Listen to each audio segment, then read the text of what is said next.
Assalamu alaikum wa rahmatullah. A'udhu billahi minash shaitanir rajeem. Bismillahir rahmanir rahim. Alhamdulillahi rabbil alameen. Wassalatu wassalamu ala ashrafil anbiya'i wal mursaleen. Khatimin nabiyyin. Shafi'il mudhnibeen.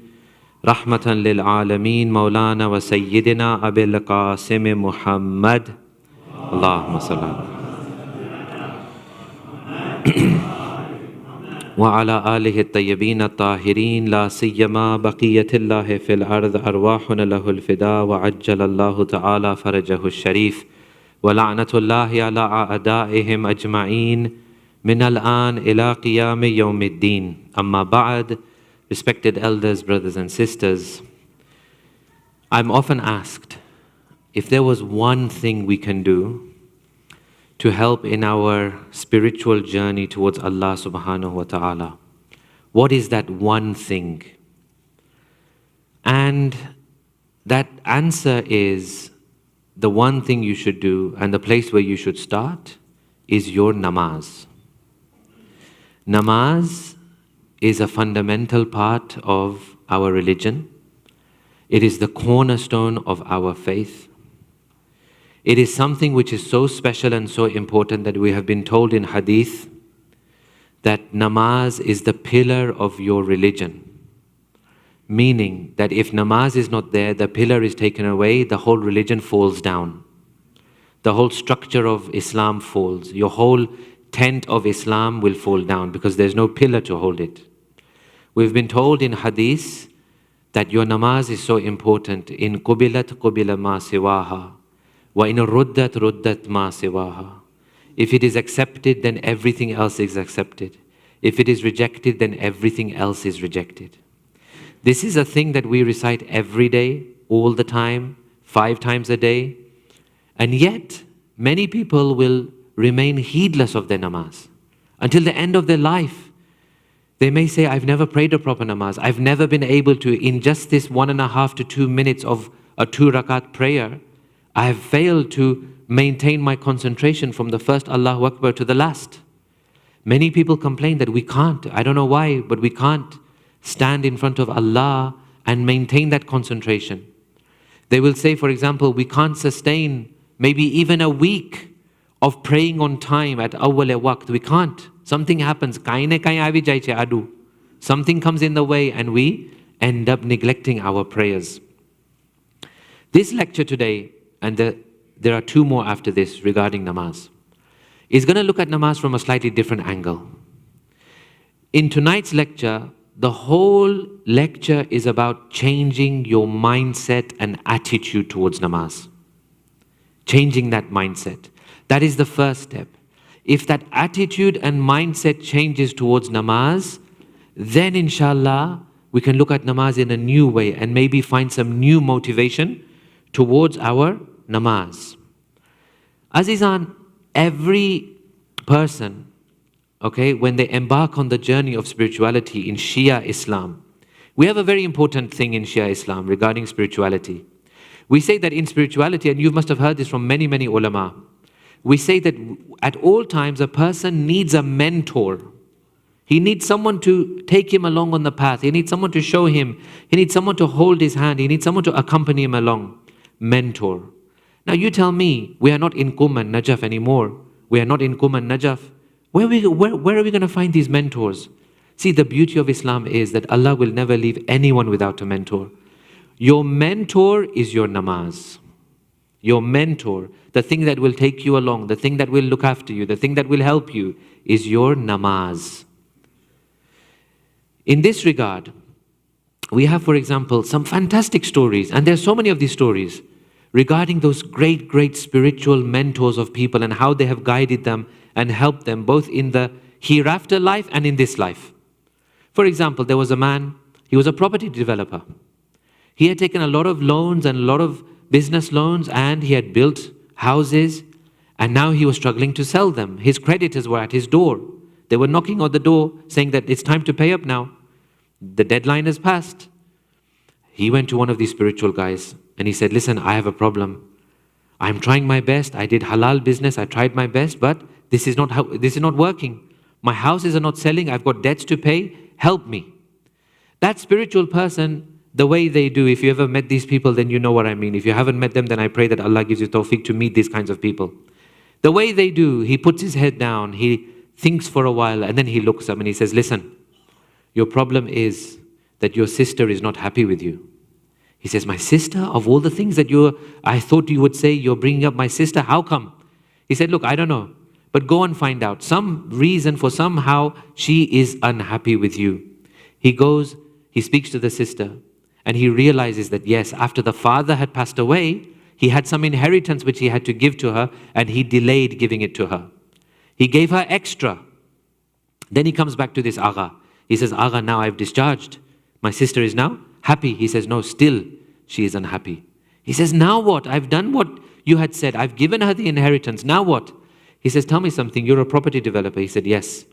He says, you build houses and you sell them. He said, yes. He said, tell me, is your sister a property owner or is she a tenant? He said, actually she's a tenant. He said, there you go. How would she feel that you are so successful in your business, yet she is still renting? He says, Agha, come on. I'm in a partnership with someone else. Now, how will I do this? How can I justify giving my sister a house? He said, look, that's not my problem. That's your problem. I've told you the remedy. Now you sort it out. Somehow he manages to convince his business partner. He gives his sister one of the houses. And then he comes back and then he says, I swear to God, the next day, 3 of my houses sold. My debts were cleared. I paid back my creditors and my business was back on track. This is the power. Allahumma salli ala Muhammad wa ala Muhammad. Now, who would like an access to this kind of mentor who can show you these kinds of ways and these kinds of things? We all would. I would be the first one to put up my hand and say, yes, I would like this mentor. Namaaz is your mentor. Namaaz will sort out your problems. Namaaz will help you deal with things. In Islam, we do not believe that you can live in this world without problems. We don't believe that. Everyone has to face problems in this world. Problems will come in the form of health, disabilities, money, poverty, family issues, whatever it is. There will definitely be problems in this world. However, the day you feel that my problems are too much now, I cannot cope, I cannot sleep at night, I cannot have any sukoon and tranquility in my heart, something is missing, I cannot focus on the things which are important, then you know something is wrong. Here Namaaz will help. Namaaz will help you in these problems. Namaaz will help you through. Namaaz will be your mentor. Namaaz will be your help.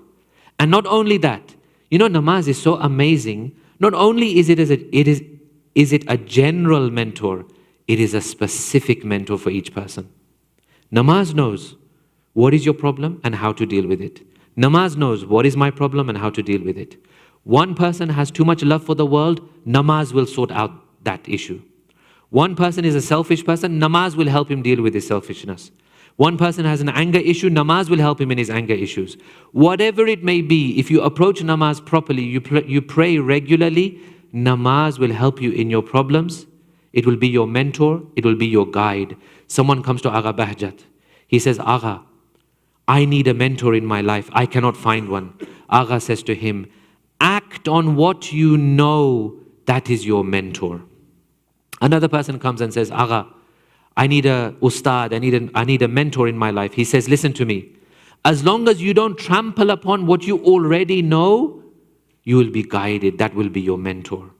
These knowledges, these things that we learn, these majalis we listen to. Azizan Muhtaram, I want to give you such a simple question, but it's a very difficult question. For me, it's a very difficult question. Maybe for you, it's a difficult question. I want to ask you, haath jod ke, with utmost humility, I want to ask you, the amount of things which we hear from the mimbar and we read and we listen and WhatsApps and forwards and this and that and YouTube and lecture sambar and lecture sambar and abo saru lecture che, all of these things, what percentage are we actually putting into action? Our problem today is not information. Maybe 2 generations ago, our elders could have said that information is lacking. We don't know much. Today, if someone says, I don't know much, I'm sorry, I won't buy it. On the internet, in the palm of your hand, you have so much information at the touch of a button. No one today can say that I didn't know.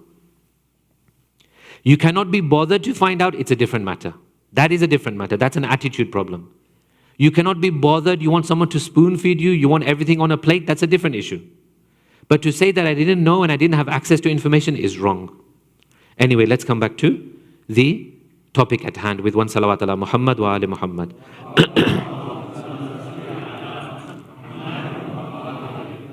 So the thing is, in today's lecture, you have to change the way you look at namaz. If I ask any of you, what is namaz? What is namaz? To us, namaz is what? Namaz is a chore. Namaz is a task. Namaz is something which gets in the way of real life. Our life is one thing, namaz has to come in and disrupt the life. We are living very comfortably, namaz has to come and spoil that nice, comfortable life. Namaz is what? Namaz is that we stand, we do some actions, we say some things, we finish. That is namaz for most of us. No. Namaz is alive. Namaz has thoughts. Namaz in the hereafter will have a form. Namaz in the grave will visit you. Namaz on the sirat will save you. Namaz will guide you. Namaz is living. Namaz is not just a dead thing that we do on the musalla, that we go through a series of actions and words and then we say, namaz padayge. It's not like that. Namaz is alive. Do we look at it like that? I would say very few of us look at it like that. But that is the secret of namaz, of how it will be a personal mentor and trainer for each individual to help them in their own issues. Amirul Mu'mineen, Imam Ali alayhi salam says, Allahumma salli ala Muhammad. I swear, the genius of Amirul Mu'mineen is something else. The genius of Amirul Mu'mineen is something else. If we say the Quran was revealed 1400 years ago, but it's relevant for all times, I'm telling you, the words of the Ma'asumeen are in that same category. They may have been spoken 1400 years ago, they are relevant till today. He says the following, I swear this hadith is for our time. This hadith is for our time. He says, Innakum ilal amali bima ulimtum. He says, you are more in need. Do I have your attention? Do I have your attention? This is so important. You are more in need of acting on what you know than learning what you don't know. Is this for us or not? This is right on the head of the nail for us. You are more in need to act on what you know than learning what you... We are obsessed with learning. And learning is a good thing, don't get me wrong. Learning is good, knowledge is good, listening to lectures is good. But we have become maybe a community that is so habituated into just learning and listening. When it comes to action, I don't know how much we do. Amirul Mu'mineen says, you are more in need of acting on what you know than learning what you don't know. There are a number of effects of improving our namaz. So today is all about motivation. It's all about asking us and asking you and asking myself to change our mindset towards namaz. And then from tomorrow we'll go into a few more details. What are the effects of improving namaz? Someone may say, well, what's the point? What will happen if I improve my namaz? I want to mention 4 things with a loud salawat ala Muhammad wa ali Muhammad.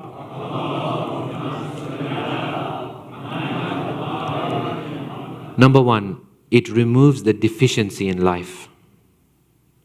When you feel your problems are too much, when you feel you can't sleep at night, when you feel things are getting on top of you, when you feel bugged, when you feel that things are not going right, that you can't sleep properly, that you don't have sukoon, then we must stop blaming other things and we must ask one question, Khudaya, what is wrong in my namaz that I don't have sukoon in my life? Something must be going wrong in my namaz that I don't have sukoon in my life. This is number 1. Number 2, every machine, your cars, your appliances, your different complicated machinery that we have, they all go through servicing, yes or no? We have to get them serviced. They go through service, some guy comes, an engineer comes, he looks at it, he checks everything's okay, and they get serviced. The human soul is more complicated than any machine. The human soul is more complicated than any kind of feat of engineering. Namaz services the soul, not once a year, not once a month, every day, not once a day, 5 times a day. You get fine-tuned, you get checked, you get serviced. Rasulullah says that namaz is like a stream outside of your home in which you bathe 5 times a day. When someone bathes himself 5 times a day, there will be no dirt left on that person. This is servicing for our souls. Number 3, is it only for the hereafter? Is it only for barzakh and qabr and qiyamah? No. No. Islam has a big impact in this world as well. Yes, the ultimate impact is in the hereafter, yes. But it has an impact in this life as well. How come sometimes we feel down? We don't know the reason. We lose energy, we don't know why. One day we feel like reciting Namaaz-e-Shab, the next day we don't. One day we feel down, one day we feel energetic. This energy and giving life and giving energy and giving some himmat and courage to us, this comes from namaz. You see the difference in your life once you start paying attention in your namaz. Number 4, spiritual wayfaring. If anyone, this is the holy month of Ramadan, it's the month of getting closer to Allah subhanahu wa ta'ala. If anyone wishes to gain closeness to Allah, then it starts with namaz. Someone narrates that he was invited to a gathering with the great late Ayatollah Bahjat, rahmatullah alayh. He says, I received an invitation that come for an audience with Ayatollah Bahjat. He said, yeah, of course, any day I'll go. He went to this audience. Now the way the ulama do their audience is like this. Ayatollah Bahjat would sit, he would speak, and then he would go person by person, and that person would ask their questions, and Agha would answer. He had in his mind the typical question, what would you ask? What would I ask? We would ask this probably all the same thing. Agha, how can I get better in my spirituality? How can I get closer to Allah subhanahu wa ta'ala? So he had this question in mind. When it came to his turn, Agha says, Befarmayat, what is your question? He says, Agha, how do I improve my spirituality? How can I get closer to Allah subhanahu wa ta'ala? Agha says to him, pray on time. Pray on time. This man in his mind, you know what he said to himself? He said, Agha shortchanged me. He gave me a bad answer. He didn't give me a good answer. This answer everyone knows, pray on time. He said, Agha shortchanged me. But he didn't say anything at that time. Just in his mind, he was having a conversation. 1 year later, again, the same invitation comes that again, you have been invited to meet Agha Bahjat. He says, I'm going to go. He said, I'm going to have the same question in my mind again. Let me see, maybe last time he didn't have time or he shortchanged me or whatever. This time maybe he'll give me a full answer. He sat down in the crowd. Agha was looking person to person to person. And when he looked at him, Agha switched his whole speech and says, let me tell you something. This is Agha Bahjat saying. He says, let me tell you something. There are some people who come to us and they will ask us how to get closer to Allah. And we give them the answer to pray on time. Then they think we've shortchanged them. They come 1 year again and they want to ask the same question. What they don't realize is the question is the same. The answer is the same. The answer is the same. What are we looking for? Is there a pill out there that I don't know about that if you take it, you get very spiritual? Is there some magic potion out there? Is there some zikr that we have not been told or only a few people have been told that with this magic zikr we can get closer to Allah? Namaz, namaz, namaz. Wa aqimis salata lidhikri. Establish prayer, establish prayer. How many times in the Quran we hear establish prayer, aqimis salat, aqimis salat. We don't look at namaz in this way. For us, namaz is a chore. For us, namaz is a task. It's an inconvenience. So we need to change the way we look at namaz. Look, we've heard a lot of stories. Stories regarding Imam Zainul Abidin, stories regarding Amir al-Mu'mineen, stories regarding Janab Fatima, stories regarding Ulawa Aimma, how they used to pray. Amazing, phenomenal. But brothers, sisters, we have to be realistic. We cannot think that I want my life to now change. And what do we mean by that? Do we mean that all of a sudden we'll start to see angels coming down? And we'll see mystical dreams? And we'll start to understand this world in a different way? You know, we have this joke in the Hausa that a guy, he starts to pray Namaaz-e-Shab. And he starts to fast. Every day he's fasting, every day he's praying Namaaz-e-Shab. After 3 or 4 days, someone says, MashaAllah, you know, you're doing really well.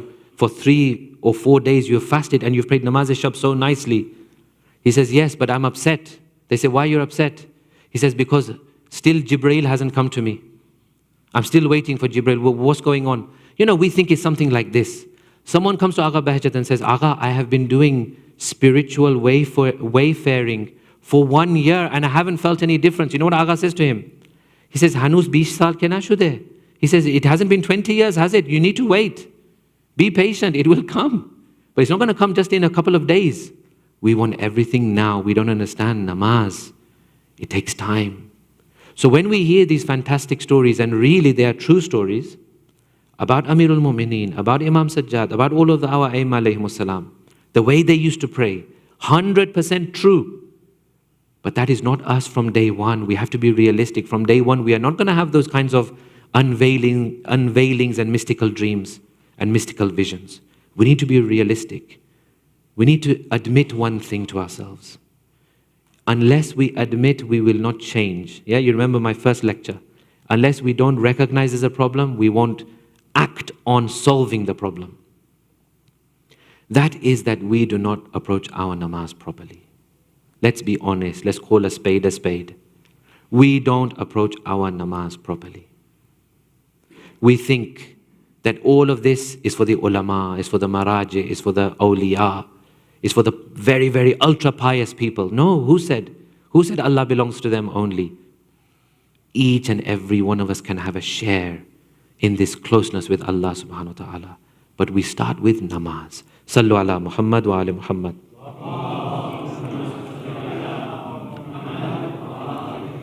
So I want to say something now. No one should be shocked. In the beginning, when you start taking this kind of thing seriously, namaz will not be enjoyable. You'll be in the middle of something. Either you're in the middle of an important work, or you're in the middle of watching a sports game, or you're in the middle of playing sports, or you're in the middle of a friend's gathering, or you're in the middle of a journey, for example. Namaz time comes and you will feel annoyed. Yes or no? We feel annoyed. That is natural. Let yourself feel annoyed. Allah didn't know that a time will come that people, when it's namaz time, they will get annoyed. He knew. This is expected. So the question I'm going to leave you with today is, if Allah knew, and of course He knows everything, if Allah knew that people will get annoyed with namaz, then why has He put this in namaz? Why does He make something to annoy people? Why does He make something which gets on our nerves? Why does He do something to us that cheeses us off? Why does He want us to be annoyed? Why does He want our lives to be disrupted? Why does He put this thing in namaz? This is a question which we will answer inshallah tomorrow. Sallu ala Muhammad wa ali Muhammad.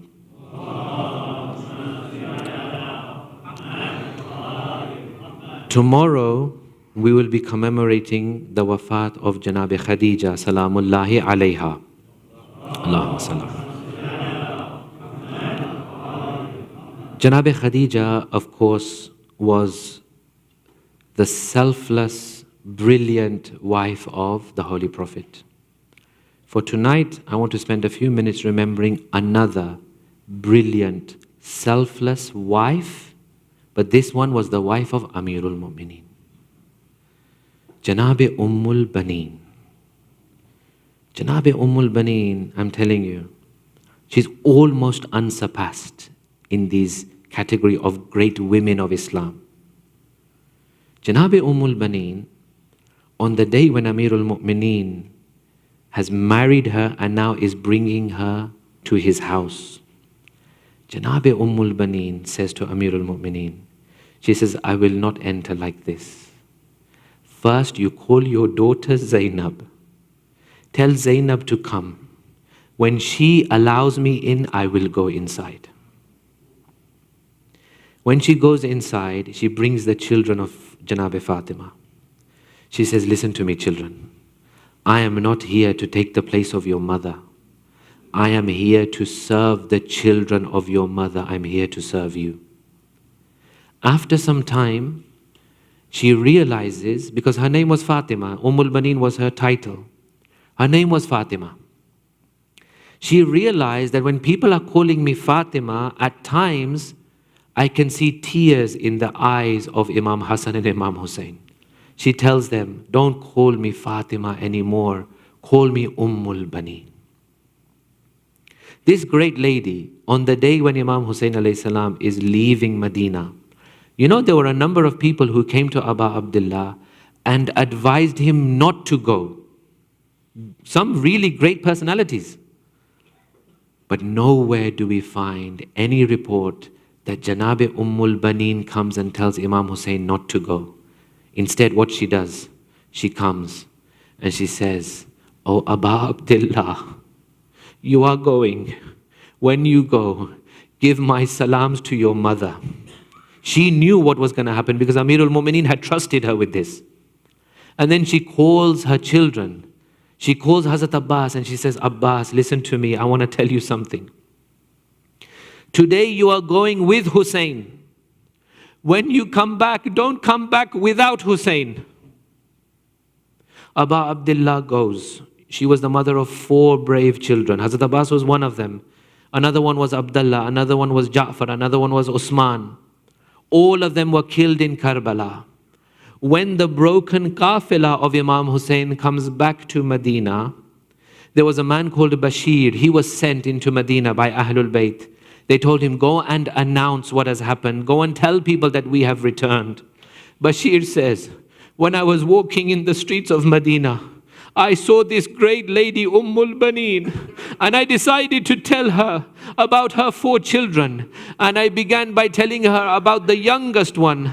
I said, 'Oh great lady, may Allah reward you, for your son Ja'far has been killed.' She says, 'Don't tell me about Ja'far. Tell me about Sayyidi wa Mawla ya Abu Abdullah. Tell me what happened to Hussein.' He then says, 'I give you condolences on your son Usman.' She says, 'Don't tell me about Usman.' He says, 'I give you condolences on your son Abdullah.' She says, 'Don't tell me about Abdullah.' He says, 'I mentioned Abul Fazl Abbas to her.' She says, 'Don't tell me about Abbas. I only want to hear about Sayyidi Mawlaya Abu Abdullah.' When I told her that Hussein has been killed, then she began to tell me, 'Now you have broken my heart when you have told me Hussein has been killed.'"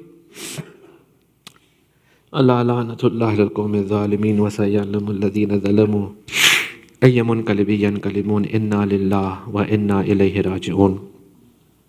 Oh Allah, it is the night of Ramadan, it is the night of Thursday, Jumerat, Shab-e Jum'ah is no ordinary night. Shab-e Jum'ah is the night of mercy of Allah subhanahu wa ta'ala. Shab-e Jum'ah itself stands for a number of things. In Shab-e Jum'ah we have the issue of forgiveness. We have the issue of marhumin, and we have the issue of ziyarat of Imam Hussein.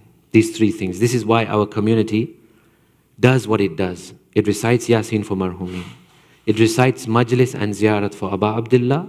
It recites Dua Kumel for istighfar. Oh Allah, we ask you on this most blessed of nights, with the wasita of Bibi Ummul Banin, oh Allah, forgive our sins. Bless our marhumin. Protect our community. Allow us to achieve our ambitions and goals. Oh Allah, hasten the appearance of the 12th Imam. Give us tawfiq to be in his group when he comes. Rabbana taqabbal minna innaka anta samiul alim. For the quick zuhur of Imam Zaman, 3 loud salawats.